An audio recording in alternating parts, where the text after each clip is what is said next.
Wait lang, ha? I'm sharing this live stream on my 2 other pages. Give me a moment. You know how slow my internet is, right? So give me a moment, please. I hope you guys have all had your lunch.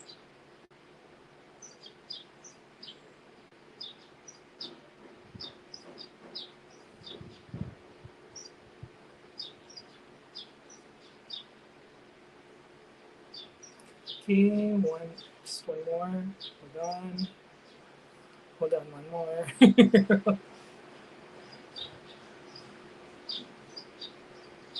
Okay, hold on.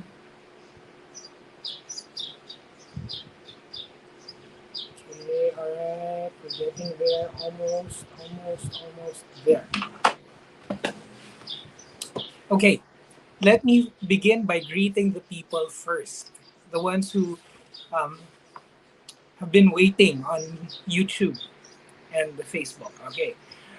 Hello, Josefa Oliva Lopez. Hi. Good afternoon. Olive Lopez. Hi. Joyce Baldos Kim. Nenita Bombays. Watching from Canada. Hello to you. Aris Idia. Elvira Gabriel Dongon. Hello, hello, hello. Tyra May Siviram or Marivic May, I don't know, Tyra. Joanne Kabakan Miguel. Nenita Bombase, thank you so much for sending, I think this is a sticker. Frex, good afternoon. Yes, sinong po sabi nakaupo kanina dyan? I think si Sophie. Freeman. Hello, Freeman. Shout out to you. Perlita Kalimag. Dodi Mauleon. Hold on. Malabanan, Florence Katayaw, Remedios Miata, good afternoon. Let Fajardo Oria from Hong Kong. Snow Sand, hello, hello, hello. Juan Diaz from LA, California. Lorena Fajardo. Ayan. I don't know what happened, pero parang minamalat pala ako. I didn't realize. Because I don't really talk so much at home. So kung hindi ako nagla-live, hindi ko actually naririnig ang tunog ng boses ko. So this afternoon, before we begin, I keep forgetting to do yung mga mandatories. So for those of you new to this page, Facts Not Feelings on Facebook or YouTube channel, The Cocky Rocky, welcome. For those of you returning, welcome back. I'm The Cocky Rocky. I am a content creator, so if you want to support me and support me so that I can continue doing this, remember that as a content creator, this is my work. How can you support me? By liking, sharing, and subscribing. Also by sending stars if you're on Facebook or sending stickers if you're on YouTube. Subscribing on Facebook entails cost, pero subscribing on YouTube is free. So please subscribe na. Yan. Thank you so much. Don't forget, send stars or stickers. Yan. Our topic this afternoon is The Spill. Philippines, Japan, and USA. Okay. Medyo syempre, it's leaning heavily towards that event that happened on February 28th of this year. February 28th of this year, MV Princess Empress, lumubog po yan. It's an oil carrying sea vessel, lumubog at kasama nito po, lumubog ang 800,000 liters. 800,000 liters of oil. Langis na kumalat. So, syempre, ang mga mishaps sa paglalayag sa karagatan, ang immediate impact diyan is on the life of the people na nandun sa sea vessel at sa sa environment, sa kalikasan. Yan po ang mga tinatamaan at yan po ang pinoprotektahan ng mga local agencies natin that are supposed to monitor. Siyempre yan yung Marina and ang Coast Guard. So the Marina and the Coast Guard, sila po dapat ang nagmo-monitor ng seaworthiness at saka ang right to travel ng mga sea vessels na ito. Ngayon, meron po tayong ongoing congressional and legislative hearing or inquiry inquiry pala regarding ito, yung paglubog nito.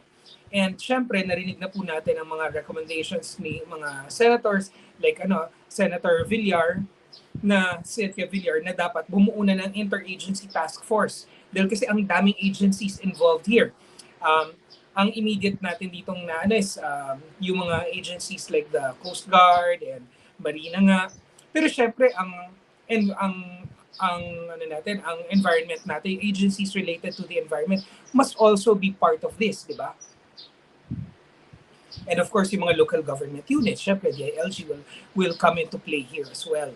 And syempre, yung mga maapektuhan na livelihood, yung mga ganyan, di ba? DSWD kasama na rin dyan. At saka Department of Labor and all of those other agencies. So bakit ano? So for the Philippines, yan po ang ngayon, napaka-pressing issue niyan. Why? Because nung lumubog siya sa just off the shore of Mindoro, immediately affected na niyan kaagad lahat ng mga tao at ng environment diyan sa region na yan, sa area na yan. And syempre yung livelihood nila, yung mga isda at saka mga coral reefs and all of that sa area na yan will be affected by the oil spill. Hazard yan to the environment. And hindi naman yan basta nilinis mo muna, okay na. Syempre may mga may mga delayed effect na pinsala dun sa na yan. But aside from that, napakalapit po ng Mindoro sa Batangas. Yan po yung winarn ahead of time ng UP Maritime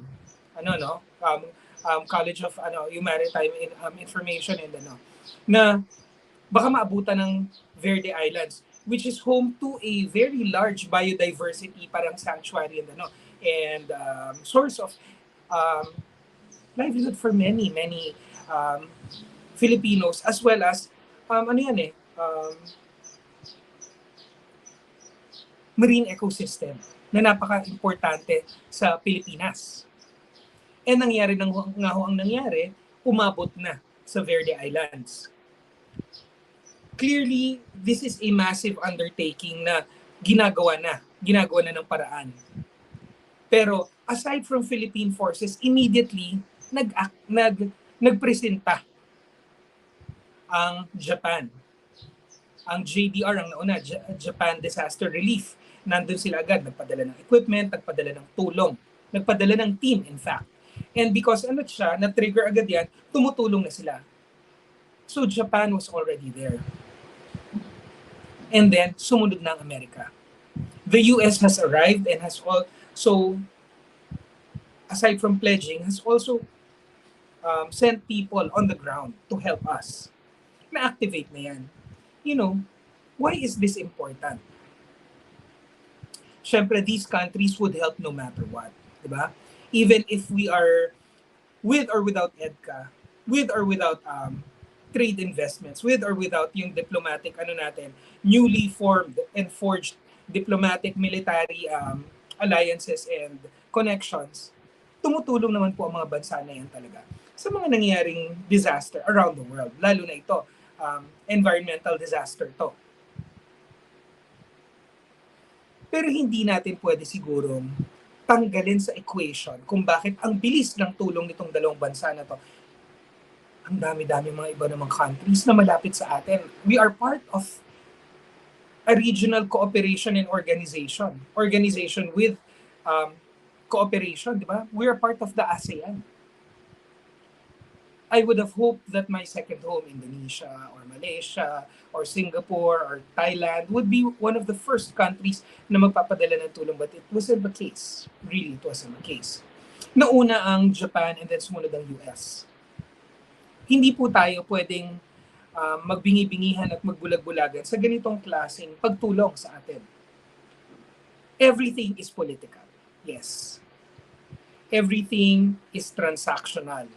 Yes.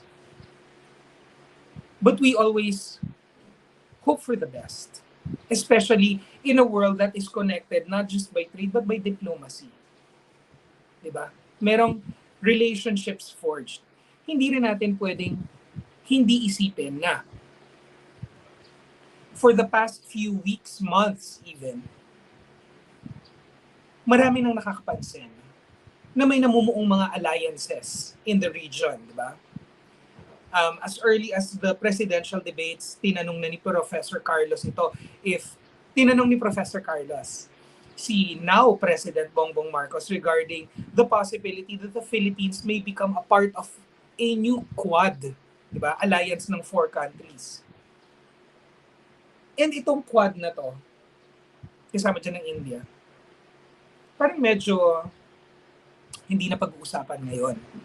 Ang maingay ngayon na namumuong alliances are yung AUKUS or Australia, UK, and the US, and a new alliance forming in the region, which is Japan, US, and the Philippines, JAPOS. Itong foreign alliance na to, whether it is penned on paper and on ink and paper, or it is just because of yung non-verbal communications, yung parang gallantry, generosity, charity, whatever you want to call it. And some are even actual trade in the form of trade agreements. Some are even in the form of military exercises. Some are even in the form of scientific explorations. Pero unti-unti nang nagiging klaro that these two new large alliances are forming. The Australia, UK, US, and the Japan, Philippines, US. And there is no better show of support or pledge of good faith than doing something to assist one another at a time of crisis. And this is the best way to show their friendship. Of course, all friendships are transactional. Huwag naman tayong tanga, 'di ba? Kahit sa genuine friendship ninyo, merong nakukuha ang both parties, whether it is emotional support or psychological support, or sometimes it's financial. All relationships are transactional. It's give and take. Give and take yan. The fact that America has broadened yung EDCA nila dito sa atin, may additional 4, di ba? On top of the originally agreed number of EDCA sites. Pero hindi siya bulag-bulagan at hindi siya pipipitihan lang dahil eto na. Unti-unti nang dumadating nang hindi kinakailangan manlimos o manghingi. No? Hindi tayo parang beggars na nagmamakaawa na parang awa nyo na, payagan nyo na kami mangisda sa West Philippine Sea. Hindi tayo parang beggars. Ito, something happened at nagpresenta ang Japan. Something happened, nagpresenta ang US. Huwag natin kalimutan na nung binuo at pinirmahan at na-ratify ang RCEP, excluded ang US dyan. Tinalikuran natin sila sa free trade agreements. And yet, here they are, helping out. Marami kasing nagsasabi na parang hindi marunong daw maglaro ang ating President Marcos Jr. A lot of people like to call him Jr. as though it is an insult. Why should it be an insult when in fact, to be part of that legacy of Marcoses, of Ferdinand Marcoses, is an honor, di ba? It is something that he should be proud of. So anyways, I digress. Dito mo na nakikita kung gaano kagaling at skillful ang paglalaro ng ating Pangulong Bongbong Marcos ng international relations or foreign relations, no? Na kahit tinalikuran natin ang Amerika sa RCEP because this is a China-centric trade agreement, global trade agreement. China-centric yan. Nagkaroon na dati ng EDCA, yes, napalawig ang ang military occupancy ng or temporary occupancy of some of our bases. Pero after nun, tinalikuran natin sila. Nagpaano tayo na hindi. Pero sa trade, sa China naman kami. Sa China naman kami haharap, di ba? After doon, kung ako ang US, medyo masasaktan ako. Pero hindi, dahil sa husay ng paglalaro. Dahil sa husay ng paglalaro um, ng international relations. Continuous. Very subtle strokes. Subtle strokes. Gentle strokes. Hindi biglang talikod, hindi biglang mura, hindi biglang pagmamakaawa. Gentle strokes. It's like balancing yourself on water, no? Dahan-dahan mong pinoposisyon ng sarili mo to create a balance. Yan, nagpakita ang Amerika, nagpakita ang gilas. The spill. First two on the ground after the Philippines, diba? Japan, then the US. Marami ako nakikita kasi.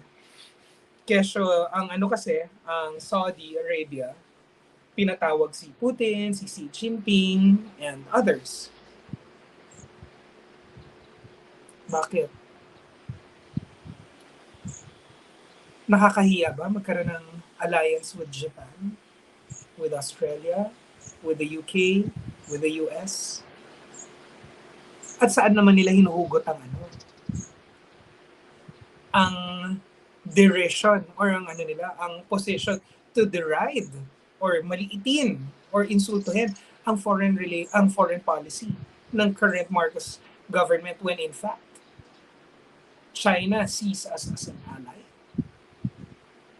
The same way the US sees us as an ally. The brilliance of President Bongbong Marcos is not in that he makes all of these grand, dramatic gestures.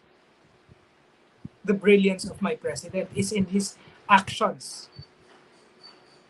You feel these small motions that amount to something large. Hindi siya nahihiyang gawin yung maliliit na trabaho na parating iniitsipwera ng mga nakaraang administrasyon. Dahil kasi hindi dramatic enough, hindi bongga enough, hindi legacy worthy enough.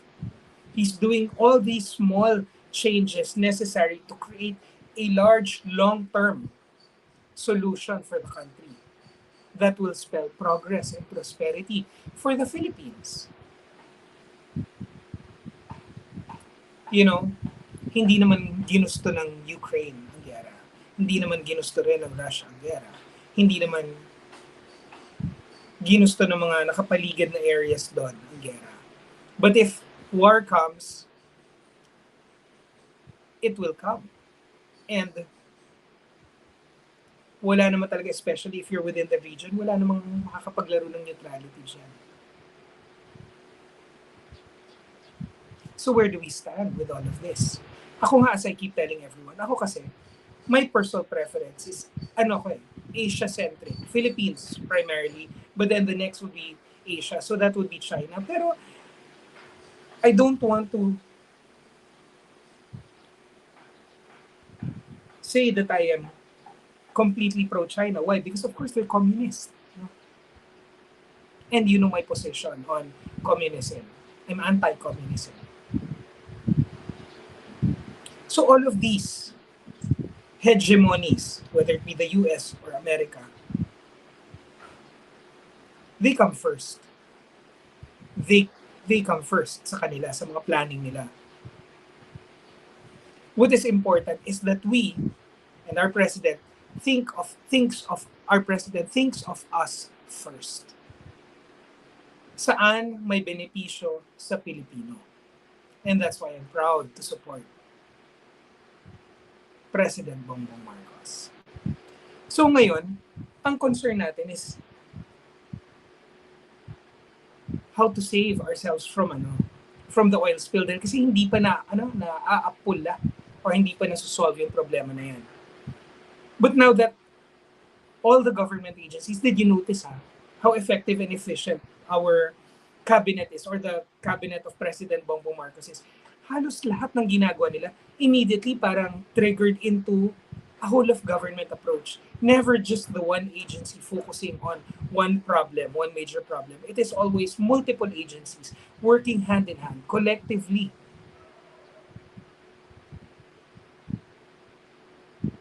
Ganyan ang hindi pa ba natin nakikita yan na ang trabaho ni Presidente Bongbong Marcos at ng cabinet niya automatically kapit kamay, tulong silang lahat.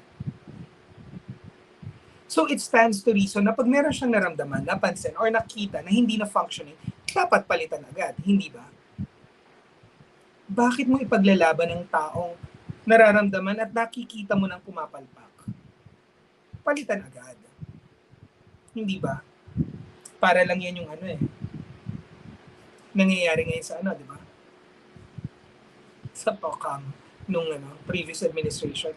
Dahil pinanindigan kahit yung mga nagkakamali at saka yung mga suwail na mga kapulisan, prinotektahan. Ngayon, isa-isa pumuputok ang kaso at issue.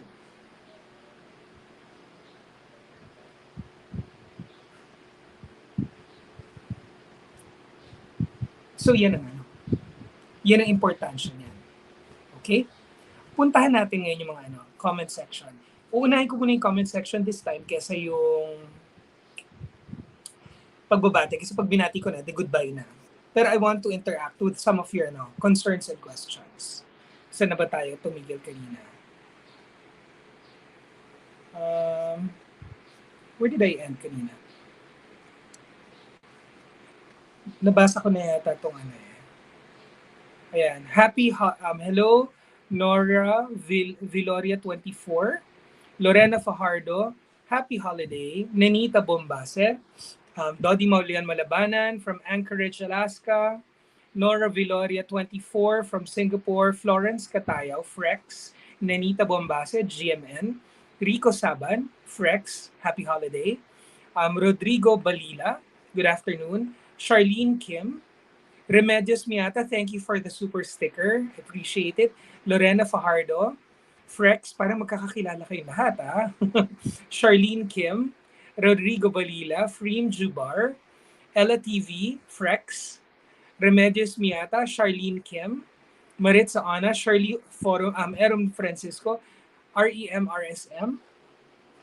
Okay lang yun kahit nakatawa, basta masaya ka. Karen Agustin, hello. Frex, USA, Japan, and Philippines they're starting to become friends again. Remember na the Philippines for the past 6 years was parang hindi masyadong bate with the US, right? Ayan. DJ Byron Music and Topic TV from Bay Area, California. Frex, again. Snow Sand. Ang sabi ni Snow Sand, the new proposal for the Quad is Australia, Philippines, Japan, and the US. We will see very soon. DJ Byron Music and Topic TV, Ella TV, My Love, Kapitan, Jairene Alexa, Shim, good afternoon, Ella TV, Audie Lennon, Berlita Davila, Ella TV, Frex, yan, ayaw niya rin, anti-communist ka rin, yeah, like me. Christina T, ayan, okay, ito yung hinanap ko. Comment, basahin ko lang, highlight natin. Sabi ni Christina T, it looks like EDCA will auto-renew 2024, 10 years later. Is there a chance to scrap it moving forward at any moment? Of course. Do you know how when you buy an app, for example, on Apple Store, almost all of it is auto-renew, but you have the right to cancel it at any time. Ano lang ang iniba pag nakalagay dun sa provision na auto-renew? Hindi nyo na kailangan mag-meeting, kunyari for example, ang cost ng isang 10-year subscription, kunyari subscription ng EDCA. Kunyari yung subscription sa EDCA, gagastos ka ng 1 billion. For example yan. Para magkaroon ng EDCA, 1 billion ang cost for 10 years, for example. Alam nyo ba na yung meeting pa lang para magpirmahan yan, gagastos ka na rin ng, let's say, 10 million. Para lang doon sa meeting ng pirmahan na yan, ng kontrata na yan. So, kung ang ginagawa natin is every 10 years, mag-meeting para magpirmahan ng kontrata, every 10 years, gagastos ka ng 10 million, maliban pa dun sa 1 billion na babayarang membership fee. Pag naka-auto-renew yan, ang ibig sabihin yan, gagastos ka ng 10 million, And then every 10 years, auto-renew niya yan. Hindi ka na kailangan gumastos ng 10 million every 10 years para mag-meeting at magpirmahan. Auto-renew na yan. Pero para i-cancel mo, ganun lang rin yun. May auto-renew ka or wala kang auto-renew, you can cancel anytime. You have the option to cancel after 10 years. Kung ayaw mo na, walang kinalaman ng auto-renew just sa pagka-cancel. Magkaibang usapan yan. Okay? I hope that's clear, Christina. Walang kinalaman yan. Napakatalino, actually, ng kahit anong kontrata na naka-auto-renew. That is a brilliant move dahil kasi nababawasan na yung gastos ng meeting lang para pag-usapan ang pirmahan ulit. Okay? Okay. Moving on. Josefa Lloren, Gemma Takagi, Martin Elisa Godiesan, Nif, hello. Vicky Pasqua, happy holiday. Olivia Jessie Eves, Martha Simeon, Freem Jubar, ayan. Okay, so yun po. So that's our topic for today. Medyo okay ng boses ko. I need to rest this because tomorrow night, do not miss this. I am sure you will enjoy this. Tomorrow night, I will be interviewing a woman who has become very famous as the face of Loyalistas. For those of you who are on my The Kaki Rocky page, you already know who I'm talking about. I'm talking about Miss Cherry Covarrubias. So tomorrow night, siya naman ang interviewin ko. Itong si Cherry Covarrubias was never an employee of Malacanang. She was never an employee of the Marcoses. She is not even a crony, di ba? She doesn't consider herself a crony. Yun yung narinig, yun yung one of my takeaways from yung 5-hour brunch kahapon. Haba nung kwentuhan bitin na bitin pa nga kami sa kwentuhan kahapon. We started at 9. I had to go at 2 because I had to rush to another meeting. Bitin na bitin pa kami. Parang ang dami ko pang tanong, ang dami pa nilang gusto ikwento. So magkakaroon pa kami ng second tambay session. Maybe that time pwedeng mag-live ng kapiraso. We'll see. In any case, tomorrow night, 7 p.m. Tomorrow night at 7 p.m., ang guest ko naman is si Miss Cherry Covarrubias. Siya ang the face of the Loyalista movement. She has been active since 1986 during the snap elections. She was what do you call this? A very important na visitor sa Hawaii when the family was kidnapped and exiled there sa Hawaii. She was there parang I don't know kung a month or a month and a half after nandun na siya. Bukas natin pag-uusapan yan. Nandiyan yung kasi hindi na siya umabot sa Camp Hicam. Hindi na siya umabot sa umabot yata siya sa Kalani Ali Ole. Pero most of yung kwento, kasi most of the things that happened na major was doon sa Makiki Heights. In any case, bukas pag-uusapan natin ng all things Loyalista from one of the most influential and most one of the longest running loyalists na active and who really knew and talked to the former president and the first lady for a long time because she's been there since 1986. Nandun rin siya sa palasyo nung tinanggal sila. Nandun rin siya sa Huling Kaway. Nandun rin siya. She was there. She was there. And then she was also there immediately in Hawaii as soon as they left Camp Hicam. She was sent on missions, di ba? For those of you who follow her and pinanood niyo kung paano siya inaatake sa mainstream media, lahat ng mga kaso sa kanya. Napaka-exciting na napunta lahat ng lahat ng oras niya, lahat ng effort niya, her own money, and yung even security niya was at risk just because of her loyalty na pagsisilbi sa former President Ferdinand Marcos and former First Lady Imelda Romualdez Marcos. Grabe, isipin nyo, nasa siya?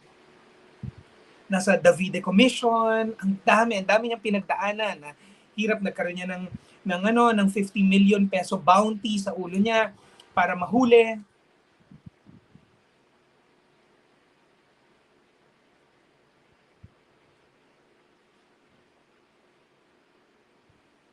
So, bukas ng gabi, malalaman natin lahat ang kwento from the active loyalista. Yun yata yung ano niya, yun yata yung parang sumikat na pangalan niya, the active loyalista. Si Miss Sherry Covarrubias will be our guest here on Facts Not Feelings tomorrow night at 7 p.m. So don't miss that. If you enjoyed yung kay Miss Rita Gadi, don't worry. Second yun, second interview, yung nag-iyakan kaming tayong lahat. That was our second interview with her. Meron na tayong interview one. Pero we already have secured a third interview with Miss Rita Gadi also. Pero tomorrow, don't miss that. Napaka-exciting.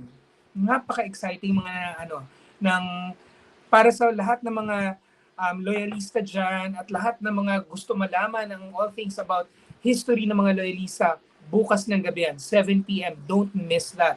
I-ready nyo na rin ang stars and stickers nyo. Okay? So I'll see you again tomorrow night. Thank you for joining me today. I hope you learned something. Magpapahinga na po ako para bukas buong-buo ng boses ko. And I'll see you then. Bye for now, guys.